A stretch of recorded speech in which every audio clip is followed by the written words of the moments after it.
하나님의 말씀 함께 보겠습니다. 마태복음 2장 1절에서 11절입니다. 신약성경 마태복음 2장 1절에서 11절까지 봅니다. 헤롯 왕 때 예수께서 유대 베들레헴에서 나심에 동방으로부터 박사들이 예루살렘에 이르러 말하되 유대인의 왕으로 나신 이가 어디 계시냐? 우리가 동방에서 그의 별을 보고 그에게 경배하러 왔노라 하니 헤롯 왕과 온 예루살렘이 듣고 소동한지라. 왕이 모든 대제사장과 백성의 서기관들을 모아 그리스도가 어디서 나겠느냐 물으니 이르되 유대 베들레헴이오니 이는 선지자로 이렇게 기록된 바 또 유대 땅 베들레헴아 너는 유대 고을 중에서 가장 작지 아니하도다. 내게서 한 다스리는 자가 나와서 내 백성 이스라엘의 목자가 되리라 하였음이니라. 이에 헤롯이 가만히 박사들을 불러 별이 나타난 때를 자세히 묻고 베들레헴으로 보내며 이르되 가서 아기에 대하여 자세히 알아보고 찾거든 내게 고하여 나도 가서 그에게 경배하게 하라. 박사들이 왕의 말을 듣고 갈새 동방에서 보던 그 별이 문득 앞서 인도하여 가다가 아기 있는 곳 위에 머물러 서 있는지라. 그들이 별을 보고 매우 크게 기뻐하더라. 집에 들어가 아기와 그의 어머니 마리아가 함께 있는 것을 보고 엎드려 아기께 경배하고 보배합을 열어 함금과 유황과 몰약을 예물로 드리니라. 아멘. 찬양대 찬양으로 하나님께 영광을 돌리고 함께 화답하면서 은혜 나눕니다.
아멘. 경배와 찬양 이런 제목으로 은혜 나눕니다. 같이 한번 따라서 하죠. 경배와 찬양. 오래전에 헨리 포드 피처 목사님이 있었습니다. 이 목사님은 설교를 매우 은혜롭게 또 잘하는 아주 유명한 목사님입니다. 그래서 많은 사람들이 그 목사님의 설교를 들으려고 몰려들었습니다. 그런데 이 피처 목사님이 외국에 집회를 인도하기 위해서 교회를 잠시 비우는 사이에 한순회 목사님이 대신 설교를 하게 되었습니다. 예정된 예배 시간이 되어서 그 순회 목사님이 설교를 하기 위해서 강단에 서게 되었습니다. 그러자 그 피처 목사님의 설교를 들으려고 왔던 사람들 중에서 피처 목사님이 아닌 다른 목사님이 설교를 하게 되는 것을 알고 그러고는 예배 자리에서 일어나서 나가려고 했습니다. 그 모습을 본 이 순회 목사님이 이렇게 말을 했습니다. 피처 목사님을 경배하러 이곳에 온 사람들은 교회에서 나가주세요. 오직 사람이 아닌 하나님을 경배하러 온 사람들만 그 자리에 앉아 계십시오. 이 말을 들은 사람들이 크게 깨달음을 받았어요. 가슴에 깊이 깨달음이 생겼습니다. 그래서 아무도 그 자리를 떠난 사람이 없다고 하는 이야기가 있습니다. 설교의 말씀에 은혜 받는 것도 중요하지만 더 중요한 것이 있어요. 그것은 하나님께 경배하는 일인 줄로 믿습니다. 예배자의 바른 자세는 하나님께 경배하는 것이에요. 하나님께 경배하는 마음으로 하나님 앞에 나와서 예배한다고 하면 그 예배가 하나님이 기뻐하시는 예배가 되는 것이죠. 그래서 마음으로만 아니라 몸과 마음을 다해서 우리 하나님께 경배하며 살게 되기를 바랍니다. 이렇게 오늘 본문에 보게 되면 그 이와 같이 하나님께 경배한 사람들이 있음을 보여주고 계셔요. 오늘 본문 1절에서 2절 가운데 말씀합니다. 왕 때에 예수께서 유대의 베들레헴에서 나심에 동방으로부터 박사들이 예루살렘에 이르러 말하되 유대인의 왕으로 나신 이가 어디 계시냐? 우리가 동방에서 그의 표를 보고 그에게 경배하러 왔노라 하니. 아멘. 메시아이신 예수님께서 탄생하셨어요. 어느 마을에 탄생하셨죠? 유대 베들레헴에 탄생하셨습니다. 베들레헴은 아주 작은 마을이에요. 그런데 예수님의 그 육신의 부모님인 요셉과 마리아가 호적하러 고향 마을에 찾아왔다가 거기서 몸을 풀게 된 것이죠. 그래서 할 수 없이 집을 얻지 못하고 마구간에 들어서서 거기서 아이를 낳았는데 그분이 바로 예수 그리스도이신 거죠. 그런데 동방 나라에서 별을 관측하던 박사들이 이 별을 관측하다가 왕별을 발견하게 되었습니다. 이 왕별은 보통 왕별이 아니라 아주 위대한 왕별이라고 하는 사실을 알게 되었어요. 그래서 왕으로 오신 그 아기께 우리가 경배하러 가자. 그래서 그 동방에서부터 유다 나라까지 찾아오게 된 것이에요. 찾아가서 물어보았습니다. 유대인의 왕으로 나시니가 어디 계시뇨? 우리가 동방에서부터 그에게 경배하러 왔노라. 이렇게 얘기하죠. 이 동방 박사들은 단순히 그 위대한 왕께 경배하러 오게 되었던 것이에요. 자, 그런데 우리가 경배하러 하나님 앞에 나오는 것은 그보다 더한 것이죠. 우리는 동방 박사들이 아는 것보다도 더 잘 알고 있어요.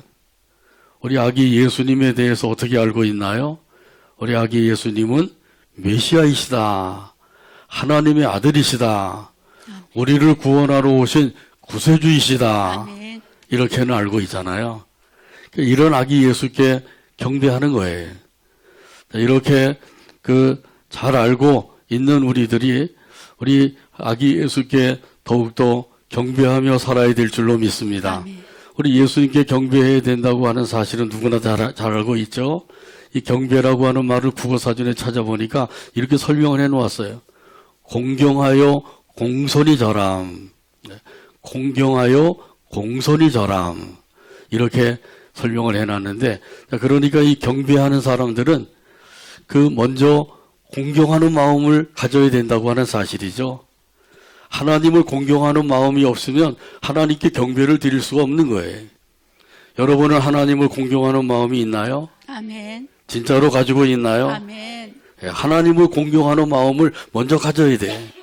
이런 마음을 가지고 공손히 하나님 앞에 절하는 것이죠.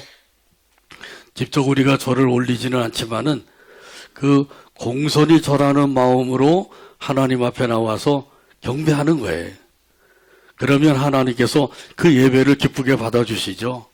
자, 그런데 하나님 앞에 경배하러 왔는지 아니면은 사람을 만나러 왔는지 때로 알지 못할 때가 있는 거죠. 그 분명한 것은 하나님께 경배하러 왔다고 하는 사실이에요. 이걸 놓치지 말아야 돼요. 경배하러 온 사람들은 공손한 마음으로 하나님 앞에 먼저 기도를 해야 되겠죠. 교회 오면은 먼저 기도를 해야 되는데 기도를 안 한 사람들이 있어요. 사람 만나서 그냥 이야기하고 떠들고 이렇게만 하는 사람들이 있는 거죠. 하나님을 공경하는 마음이 없어요. 하나님을 공경하는 마음으로 공손히 하나님 앞에 먼저 기도하게 되기를 바랍니다. 아멘. 몸과 마음을 다해서 경배하게 해주세요. 이렇게 기도해야 되겠죠. 또 하나님이 기뻐 받으실 예배를 드리게 해주세요. 아멘. 이렇게 기도해야 돼. 그러면서 하나님 앞에 예배할 수 있는 마음의 준비를 갖춰야 되는 거죠.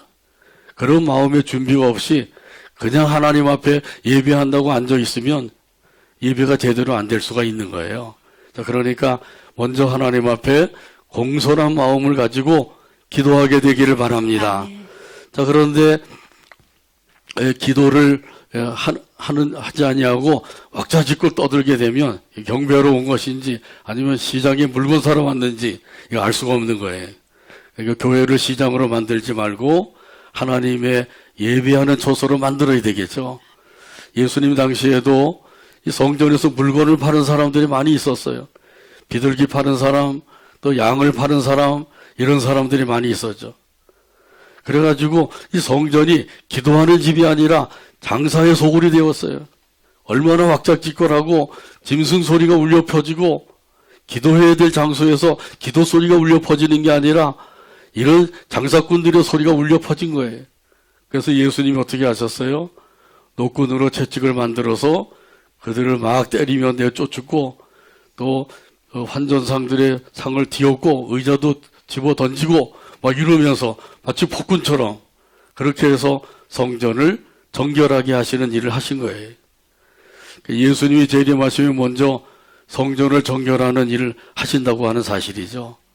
그러기 전에 우리가 먼저 하나님 앞에 공손한 마음으로 기도하면서 예배해야 될 줄로 믿습니다. 아멘. 하나님께서 바로 그것을 우리에게 요구하고 계신 거예요. 근데 하나님을 공경하는 마음으로 경배하며 사는 것, 이것이 하나님께서 기뻐하시는 삶이라는 사실이에요. 시편 95편 6절에도 이런 의미에서 말씀하셨습니다. 오라 우리가 굽혀 경배하며 우리를 지으신 여호와 앞에 무릎을 꿇자. 아멘. 아멘. 굽혀 경배한다. 이 말은 존경한다. 그런 뜻이에요. 하나님을 존경하는 마음을 가지고 하나님 앞에 굽혀 경배한다. 이런 의미예요. 여러분은 하나님을 존경하는 마음을 가지고 있으시죠? 아멘. 아멘 안 하신 분들은 안 가지고 있나 보네요. 다 가지고 계시죠? 아멘. 예, 이 존경하는 마음이 있어야 돼요. 하나님을 공경하는 마음, 존경하는 마음, 이 마음이 먼저 있어야 돼요. 내 마음에는 하나님을 공경하는 마음, 존경하는 마음이 있는가 한번 살펴봐야 되겠죠. 없으면은 하나님 앞에 회개 자복하고 공경하는 마음을 갖기 위해서 기도해야 돼요. 자, 이것은 다른 말로 하면 존중이 여긴다 그런 뜻이에요. 하나님을 존경하고 존중이 여기는 그런 삶을 가리켜서 굽혀 경배한다 이런 의미로 말씀해주고 있는 거죠. 하나님 아버지 말씀하옵소서 그러면 따르겠나이다 이런 마음을 가지고 있는 거죠. 우리 고백하는 마음으로 같이 한번 따라서 하겠습니다. 말씀하옵소서. 말씀하옵소서. 따르겠나이다. 따르겠나이다. 이렇게 살게 되기를 바랍니다. 아멘. 이런 마음을 가지고 살아가게 되길 바랍니다. 아멘. 우리 하나님께서는 하나님을 존경하고 존중히 여기는 사람을 존중히 여긴다 그랬어요. 사무엘상 2장 30절에서 말씀합니다. 그러므로 이스라엘의 하나님 나 여호와가 말하노라. 내가 전에 내 집과 내 조상의 집이 내 앞에 영원히 행하리라 하였으나 이제 나 여호와가 말하노니 결단코 그렇게 하지 아니하리라. 나를 존중히 여기는 자를 내가 존중히 여기고 나를 멸시하는 자를 내가 경멸하리라. 아멘. 나를 존중히 여기는 자를 내가 존중히 여기리라. 아주 확실하게 하나님께서 말씀해 주셨어요. 반대로 나를 멸시하는 자를 내가 경멸하리라. 이렇게 말씀하시죠. 그래서 사무엘상 말씀을 전체적으로 살펴보면 사울왕과 다윗왕이 나오죠. 근데 사울왕은 하나님을 존중히 여기지 않았어요. 하나님을 존중히 여기지 않았기 때문에 하나님께서 말씀하신 대로 따르지 않은 것이죠. 다시 말하면 불순종한 거예요. 그 결과 버림을 받게 되었어요. 이 사울왕의 삶이에요. 그러나 이 다윗은 하나님을 존중히 여기는 사람이었어요. 그래서 모든 대소사를 하나님께 여쭙고 하나님께서 가라 하면 가고 가지 말라 하면 가지 않고 그렇게 섬겼던 것이죠. 문제가 생기면 그 문제 때문에 하나님을 원망하고 불평하고 이러지 아니하고 기도를 드렸어요. 이 문제를 해결해 주세요. 하나님 앞에 기도하고 있는 거죠. 여러분은 문제가 생겼을 때 어떻게 하시나요? 기도하십니까? 아니면 불평 원망합니까? 대답이 없으신 거 안 하시네.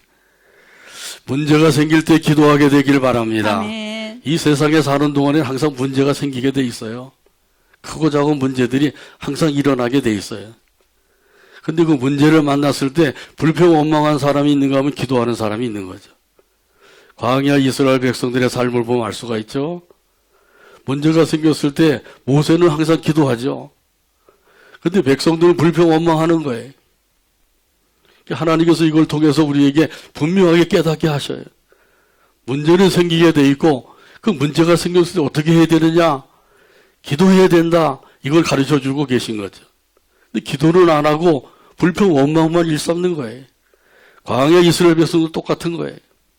그래서 결국은 이스라엘 백성들 약속의 땅인 가나안 땅에 들어가지 못하고 광야에서 다 죽고 말았어요. 그리고 그 2세만 들어가게 된 것이죠. 그런 결과를 얻으면 안 되겠죠?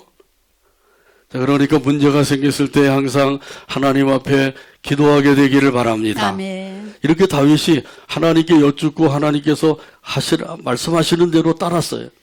그 결과 어떻게 되었어요? 다윗은 통일 왕국의 왕이 된 줄로 믿습니다. 아멘. 사울왕은 버림을 받았고 다윗 왕은 하나님께서 통일 왕국을 이루게 하셔서 이스라엘을 다스리게 하신 거예요. 그러므로 하나님을 존경하고 존중히 여기며 살게 되기를 주님의 이름으로 축복합니다. 아멘. 굽혀 경배하는 것은 존경하고 존중히 여기는 것이고 더 나아가서 무릎을 꿇자 이렇게 말씀하고 있는데 이 무릎을 꿇는다고 하는 것은 복종한다고 하는 뜻이에요.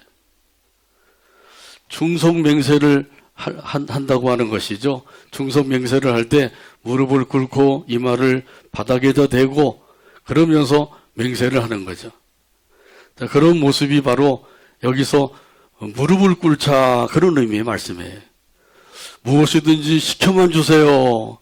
그러면 충성하겠습니다. 이것이 바로 무릎을 꿇자 하나님 앞에 무릎을 꿇는 자세인 거예요.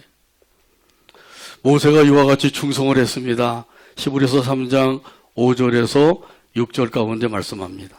또한 모세는 장래에 말할 것을 증언하기 위하여 하나님의 온 집에서 종으로서 신실하였고 그리스도는 하나님의 집을 맡은 아들로서 그와 같이 하셨으니 우리가 소망의 확신과 자랑을 끝까지 굳게 잡고 있으면 우리는 그의 집이라. 아멘. 모세는 하나님의 집에서 종으로 충성했다. 아주 분명하게 말씀하시죠. 신실하였다고 하는 것은 충성했다고 하는 의미예요.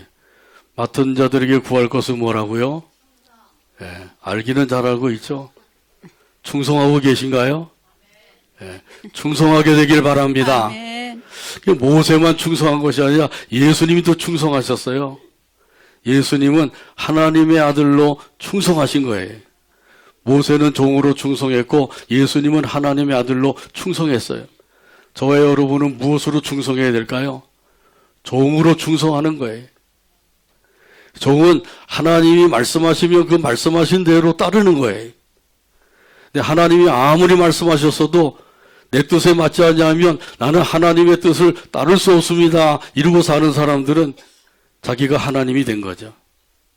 하나님 자리에 올라앉아서 하나님 행세를 하지 말고 하나님의 종답게 하나님의 말씀에 순종하며 살아가게 되기를 바랍니다. 아멘. 하나님의 집에서 종으로 충성하며 살게 되면 그러면 이런 사람들은 하나님께 영광을 돌리게 되고 하늘의 상급을 쌓게 되는 줄로 믿습니다. 아멘. 그래서 하나님 앞에 갔을 때 잘했다 칭찬받고 상급을 받게 되는 것이죠. 안 그러면 책망을 받게 돼요. 악하고 게으른 종아 이러면서 책망받으면 안 되겠죠. 우리 모두 다 우리 하나님 앞에 충성하여서 우리 하나님께로부터 칭찬과 상급을 받는 복된 삶이 되기를 주님의 이름으로 축복합니다. 아멘. 이 동방 박사들이 동방으로부터 먼 길을 달려왔어요. 한 달을 달려왔는지 두 달을 달려왔는지 그 기간에 대해서는 성경에 기록되지 않아서 알 수가 없죠. 그러나 동방에서 이 유다 나라까지 오기까지는 쉬운 게 아니에요. 한 달 이상, 두 달, 이 정도 또 몇 달이 걸릴 수도 있는 거예요. 중간에 어려움을 당하다 보면 또 지체해서 더 늦어질 수도 있는 거죠. 이렇게 먼 거리에서 그 경배를 하러 유다 나라까지 달려온 거예요. 이 동방박사들의 말을 들은 그 사람들의 반응이 나타나죠. 어떤 반응을 보였나요? 오늘 본문 3절에서 말씀합니다. 헤로드 왕과 온 예루살렘이 듣고 소동한지라. 아멘. 어떤 반응을 보였다고요? 소동했다 그러죠. 여기 소동했다고 하는 말은 당황하다, 떠들썩했다 그런 뜻이에요. 헤로드 왕은 매우 당황했어요. 또 예루살렘 사람들도 떠들썩한 거예요. 도대체 이게 어떻게 된 얘기냐? 헤로드 왕이 있는데 유대인의 왕이 다 하셨다고? 도대체 이게 어떻게 된 일인가? 떠들썩하고 당황하게 하는 거죠. 헤로드 왕은 이 왕권을 위협하는 그런 왕이 났다고 하는 것인가? 이런 의미에서 두려워한 것이에요. 그 당시에 이 헤로드 왕의 나이가 70세였대요. 지금은 70세면 그래도 젊은 척에 들어가는데 옛날에 70세면 아주 상노인에 들어가는 거죠. 나의 왕권을 누가 빼앗으려고 태어났다는 것이냐? 헤로드 왕도 유대인 중에 한 사람이니까 그러니까 왕으로 태어났다 그러면 이건 그리스도밖에 없다, 메시아밖에 없다 이런 생각을 하게 된 거예요. 그리고 예루살렘 사람들도 이 메시아를 맞이할 준비가 되어 있지 않은 상태에서 왕이 태어났다고 하니까 떠들썩하게 된 것이죠. 아니 벌써 노래말같이 그렇게 놀랍게 여기게 된 것이에요. 초림 예수님을 영접한 사람들은 재림 예수님을 기쁨으로 맞이하게 되는 줄로 믿습니다. 아멘. 그러나 초림 예수님을 영접하지 않은 사람들, 이런 사람들은 재림 예수님이 오실 때에 당황해할 수밖에 없어요. 두려워서 떨고 놀랄 수밖에 없는 거예요. 자, 그러니까 중요한 것은 초림 예수님을 마음에 모시고 살아야 되는 거죠. 여러분 마음속에는 예수님이 계신가요? 예수님이 살아 계십니까? 어떻게 알 수가 있어요? 예수님께서 가르쳐 주신 그 가르침을 따라서 살 마음이 있으면 그러면 예수님이 내 안에 살아 계신 거예요. 근데 예수님이 아무리 가르쳐 주셨어도 너는 떠들어라 나는 나대로 하겠다 이러고 산다고 하면 이건 예수님이 안 계신 거예요. 그리고 예수님의 인도하심을 잘 받을 마음을 가지고 산다고 하면 예수님이 내 안에 계신 거죠. 이런 것을 통해서 알 수가 있어요. 초림 예수님을 마음속에 모셔드리는 것, 이게 참으로 믿음 생활에 중요한 거죠. 교회 나와서 예배드리고 가고 예배드리고 하고 이렇게만 하다가 끝나면 큰일 나는 거예요. 재림 예수님이 오실 때 그때 허둥지둥하면서 아니 벌써 오시면 어떡합니까? 이러고 살면 큰일 나는 거죠. 재림 예수님이 오신다 그러면 할렐루야 찬송하면서 기쁨으로 맞이해야 된단 말이죠. 그러려면 다른 게 없어요. 초림 예수님을 내 마음속에 모셔야 돼. 그리고 예수님이 내 안에 살아계신다고 하는 사실을 늘 느끼면서 살아계신 예수님의 가르침을 받고 그 인도하심을 받아서 살아야 되는 거죠. 성탄절도 초림 예수님을 모신 사람들은 기쁨으로 맞이할 수가 있습니다. 이런 사람들은 하나님 앞에 나와서 즐겁게 찬양을 하며 영광을 돌리게 됩니다. 찬송가 121장 1절에 보면 이런 가사가 있어요. 우리 구주 나신 날 목자 영광 볼 때에 천사 찬송하기를 예수 과연 나셨네. 우리 임금 우리 주 모두 함께 절하세. 예수 그리스도 우리 주 베들레헴에 나셨네. 찬송가 121장 1절 가사를 생각하면서 함께 찬양합니다.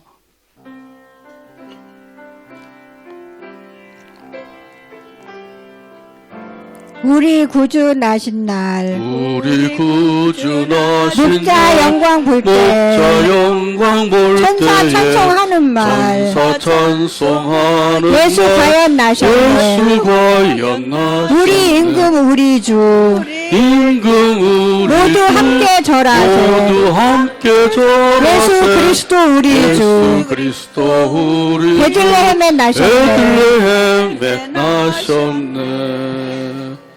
아멘. 예수님은 우리의 임금이 되신 줄로 믿습니다. 예수님은 우리의 주가 되신 줄로 믿습니다. 아멘. 그래서 예수님을 임금님으로 주님으로 항상 모시고 살아야 되는 거예요. 그러면 예수님의 뜻을 따라 순종하며 살게 되죠. 그렇지 않으면 예수님을 종처럼 부리면서 살려고 그래. 내 뜻대로 해주세요. 내 마음대로 살도록 해주세요. 이렇게 하며 살 수밖에 없는 거죠. 우리 예수님께서 이렇게 임금이 되시고 주가 되신다고 하는 사실을 믿는 사람들은 우리 예수님께 함께 절하며 경배하며 살게 되죠. 존경하고 존중히 여기면서 살 수가 있게 되는 거예요. 근데 헤로드 왕이 동방 박사들의 말을 듣고 그리고 깜짝 놀랐어요. 그래서 그 대제사장들 또 서기관들을 불러서 그들에게 물어보죠. 그리스도가 어디에 난다고 하셨느냐. 오늘 본문 4절에서 6절 가운데 말씀합니다. 왕이 모든 대제사장과 백성의 서기관들을 모아 그리스도가 어디서 나겠느냐 물으니 이르되 유대 베들레헴이오니 이는 선지자로 이렇게 기록된 바 또 유대 땅 베들레헴아 너는 유대 고을 중에서 가장 작지 아니하도다. 네게서 한 다스리는 자가 나와서 내 백성 이스라엘의 목자가 되리라 하였음이니이다. 아멘. 헤로드 왕이 그리스도가 어디에 나겠느냐 그렇게 물어보니까 그들이 대답을 하죠. 유대 베들레헴입니다. 그러면서 미가 선지자가 예언한 말씀을 인용해서 말씀을 드리죠. 미가서 5장 2절에 보면 말씀합니다. 베들레헴 에브라다야 너는 유다 족속 중에 작을지라도 이스라엘을 다스릴 자가 내게서 내게로 나올 것이라. 그의 근본은 상고에 영원에 있느니라. 아멘. 그 당시에 이 베들레헴이라고 하는 지명은 두 군데가 있었어요. 유대 지파 쪽에 하나가 있었고 수불론 지파에도 또 하나가 있었어요. 근데 둘 중에서 유대 베들레헴이 있거든요. 그래서 베들레헴 에브라다야. 이 에브라다는 베들레헴의 옛 이름이에요. 여기는 확실하게 유대 지파에 속한 베들레헴이라고 하는 사실을 밝혀주고 있는 거죠. 그래서 예수님께서 유대 베들레헴에 탄생하신다 이런 사실을 미가 선지자가 예언해 놓았어요. 예언한 대로 그대로 이루어지게 된 것이죠. 헤로드 왕도 이제는 확실하게 알게 되었어요. 아, 그리스도가 베들레헴에 탄생하신다고 하더니 정말 그리스도가 탄생하셨구나. 이렇게 알게 되면 어떻게 해야 돼요? 그러면 그리스도를 경배하고 그리스도를 믿고 그리스도를 섬길 마음을 가져야 되는 거죠. 그런데 헤로드 왕도 그 박사들에게 자기도 경배하러 가게 하라 이렇게 얘기하죠. 오늘 본문 7절에서 말씀합니다. 이에 헤롯이 가만히 박사들을 불러 별이 나타난 때를 자세히 묻고 아멘. 아멘. 그 박사들을 불러서 박사들에게 이야기하는데 가만히 불렀다 그랬어요. 가만히 불렀다고 하는 말을 들으면 뭔가 좀 풍기는 게 있는 거죠. 그것은 음모를 가지고 있다고 하는 사실을 알 수가 있는 거예요. 공개적으로 부르면 되지 가만히 불렀다는 거죠. 이 가만히 움직이는 사람들 수상한 사람들이에요. 이단들도 가만히 움직이거든요. 슬며시 들어와가지고 조용히 있으면서 사람들을 하나씩 하나씩 미혹에 빠뜨리는 거예요. 이게 이단들이 하는 일이에요. 이단 흉내 내면 안 되겠죠? 그래서 여기 이 헤롯이 박사들을 가만히 불러서 별이 나타난 때를 자세히 물어봤다 그랬어요. 왜 자세히 물어봤을까요? 동방 박사들이 동방에서 왔으니까 언제 태어났는지 그 시점을 확실하게 알고 그리고 나름대로 방책을 강구하기 위해서 그런 거죠. 방책을 강구한다고 하는 다른 게 아니라 그 그리스도가 성장하기 전에 제거해야 되겠다 이런 마음을 갖게 된 거예요. 아주 악한 마음을 갖게 된 거죠. 겉으로는 그리스도를 찾거든 내게도 고하여 나도 가서 경배하게 하라 이렇게 얘기하죠. 헤롯 왕은 정말 경배하러 가려고 한 것이 아니라 그 그리스도가 어디에 태어났는지 알아서 그를 이제 제거할 마음을 가지고 있었다고 하는 사실이죠. 자, 이것이 바로 악한 생각인 거예요. 근데 악한 생각을 감추고 겉으로는 정말 경배하는 척하면서 그렇게 척하게 된 것이죠. 그래서 경건을 가장한 그런 위선을 나타내 보여주고 있다고 하는 사실이에요. 그 헤롯 왕의 그리스도를 향한 그 마음은 선한 마음이 아니라 악한 마음이라고 하는 사실이죠. 자기 왕권을 위협하는 이 그리스도가 태어났다. 내 왕위를 쟁취하려고 하는 그리스도가 태어났다. 이렇게만 생각을 한 거예요. 그러니까 이 그리스도가 태어났다고 그런 소식을 확실하게 듣고 그렇게 알고 있으면서도 예수 그리스도를 마음으로 영접하지 아니하고 오히려 예수님을 제거할 마음을 가지고 있었다고 하는 사실이죠. 그대로 살려두면 큰일 나겠다. 그래서 빨리 이 그리스도를 제거해버려야 되겠다. 이런 마음을 가진 거예요. 아주 고약한 마음을 가지고 있는 거죠. 여러분 그런 마음 없으시죠? 헤롯 왕의 나이가 70세가 되니까 과대망상증에 걸려가지고 때로는 죄 없는 사람들을 잡아다가 죽이기도 했대요. 그러니까 왕비와 그 왕자 2명이 이런 사실에 대해서 간언을 한 거죠. 왕이요 그러시면 안 됩니다. 그러면 백성들의 원성을 사고 그래서 결국은 왕이 왕의 자리를 끝까지 지키기 어렵습니다. 죄 없는 사람들 잡아다가 죽이면 안 됩니다. 그러니까 또 이 헤롯 왕이 늙어가지고 이제는 왕권에 도전한다고 생각을 해서 그 왕비와 2 왕자를 죽인 거예요. 그러니까 정말 제정신이 아닌 거죠.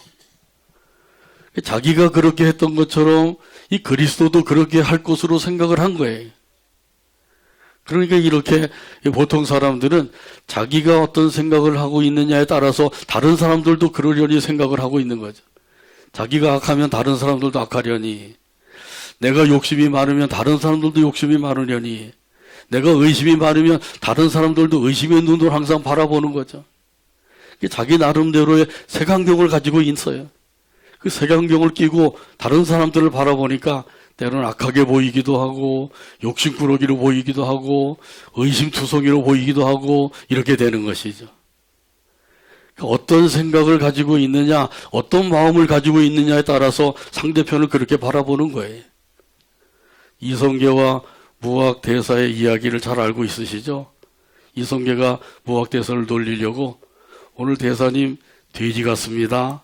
그랬더니 무학대사가 이성계 임금에게 임금님은 오늘 부처님 같으시네요. 그랬다는 거죠. 그 이성계가 놀래가지고 물어봤어요. 아니 제가 물론 놀리려고 그랬지만은 제가 돼지 같다 그랬는데 어떻게 날 보고 부처님 같다고 얘기할 수가 있습니까? 그때 무학대사의 말이 유명하죠.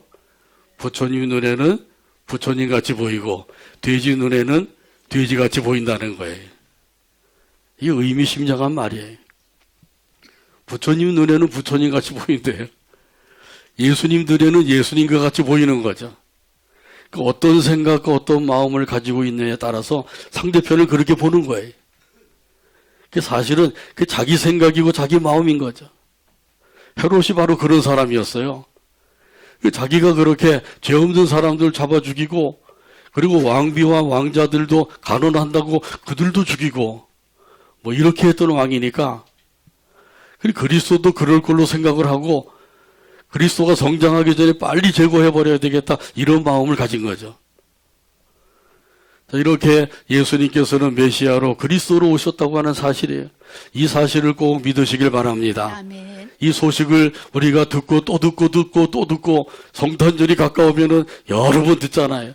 그럼에도 불구하고 이런 예수님을 마음에 모시지 못한 사람들이 있어요. 예수님을 믿지 않는 사람들이 있다고 하는 거예요. 그러면 결국 구원받을 수가 없는 거죠. 구원받을 수 없으면 어떻게 되겠어요? 영원한 지옥 형벌로 들어갈 수밖에 없는 거예요. 그래서 하나님께서는 성탄절을 허락해 하시고, 이때가 되면은 예수 그리스도께서 우리를 구원하러 오셨습니다. 메시아로 오셨습니다. 그리스도로 오셨습니다. 구세주로 오셨습니다. 계속해서 그 말씀을 듣게 하시는 거죠. 그 말씀을 들을 때 믿음으로 받아들이면 됩니다. 믿음으로 받게 되기를 바랍니다. 아멘. 그래서 왕께 경배를 드린 이 동방 박사들을 위해서 하나님께서는 별을 다시 보여주셨어요. 오늘 본문 9절에서 10절 말씀 가운데 말씀합니다. 박사들이 왕의 말을 듣고 갈새 동방에서 보던 그 별이 문득 앞서 인도하여 가다가 악이 있는 곳 위에 머물러 서 있는지라 그들이 별을 보고 매우 크게 기뻐하더라. 아멘. 별이 나타나서 길을 인도하게 된 거예요. 이건 하나님의 초자연적인 특별한 은혜인 거죠.